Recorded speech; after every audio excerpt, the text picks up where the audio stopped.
मैं एक IAS officer को जानता हूँ, 2 आईपीएस को जानता हूँ, और इन तीनों ने अपना जीवन समाप्त कर लिया। जो दुविधाएं थी उनको झेल नहीं पा रहे थे। जब जीवन में ऐसा लगे कि सब खत्म हो गया है, जब जीवन में लगे कि बहुत टॉक्सिक किस्म की लाइफ हो गई है, वो अफसाना जिसे अंजाम तक लाना ना हो मुमकिन, उसे एक खूबसूरत मोड़ देकर छोड़ना अच्छा। साहिर ने लिखा, मैं एक आईएएस ऑफिसर को जानता हूँ, 2 आईपीएस को जानता हूँ, बहुत योग्य लोग, देश के सबसे अच्छे संस्थाओं से पढ़े हुए लोग, प्रॉपर आईएएस प्रॉपर आईपीएस में नौकरी करने वाले लोग, और इन तीनों ने अपना जीवन समाप्त कर लिया नौकरी में रहते हुए। क्यों? क्योंकि नौकरी और घरेलू जो दुविधाएं थी उनको झेल नहीं पा रहे थे। ना झेल पा रहे थे, ना भूल पा रहे थे।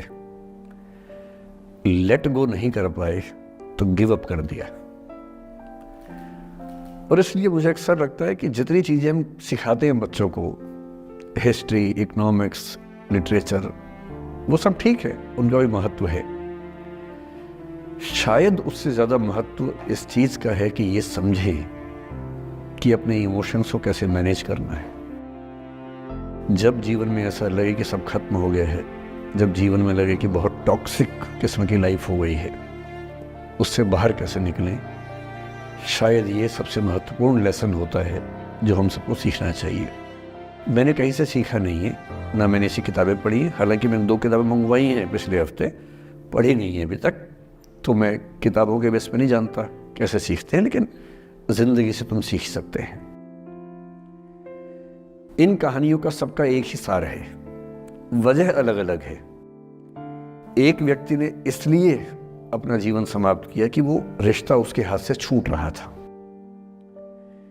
एक ने इसलिए जीवन समाप्त किया कि रिश्ता बन गया था, पर समाज के दबाव, घर के दबाव मैनेज नहीं कर पाए। एक ने जिंदगी भर शादी नहीं की सिर्फ इसलिए कि वो पुरानी यादों को भूल नहीं पाया। अरे एक बार गलती हो गई तो हो गई, आगे तो संभावना जीवन में है भाई, क्यों इतना हावी रखना उसी दिमाग के ऊपर। कुछ लोग देश की सबसे अच्छी नौकरी में होकर हर पैमाने पर सफलता की हर कसौटी पे खरा उतरने के बाद जीवन नहीं बचा पाए, क्योंकि दूसरों की नज़र में आप बहुत सफल हो जाए, अपनी नज़र में शून्य हो, तो फिर जीवन कैसे बने, जीवन कैसे बचे। इन सारी कहानियों का मूल भाव एक ही है। अगर आप खुद को हैंडल नहीं कर सकते तो दुनिया को क्या हैंडल करेंगे। दुनिया को हैंडल करने से पहले खुद को हैंडल करना सीखना पड़ता है, और उसका सबसे आसान जो रामबाण उपाय है उसको बोलते हैं द आर्ट ऑफ लेटिंग गो। जाने दो। वो अफसाना जिसे अंजाम तक लाना ना हो मुमकिन, उसे एक खूबसूरत मोड़ देकर छोड़ना अच्छा। साहिर ने लिखा, प्रेम की दुनिया के बारे में साहिर से अच्छा कौन लिखेगा। तारुफ समझते हैं, तारुफ ना परिचय, इंट्रोडक्शन। कहते तारुफ रोग बन जाए तो उसको भूलना बेहतर। अरे परिचय हुआ किसी से, आपकी भाषा में इंट्रो हुआ, यही बोलते हो ना आप लोग, इंट्रो हो गया। इंट्रो हुआ, दोस्ती हुई, बाद में लगा रहे यार ये तो ऊट पटांग आदमी है या ऊट पटांग लड़की है, छोड़ो फिर, ऐसा क्या लोड लेना है। तारुफ रोग बन जाए तो उसको भूलना बेहतर, ताल्लुक बोझ बन जाए तो उसको तोड़ना अच्छा।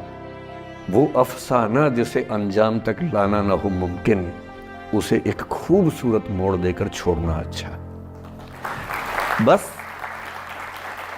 बस करना यह है कि खूबसूरत मोड़ देकर छोड़ना है, हाथ में तेजाब की बोतल लेके नहीं।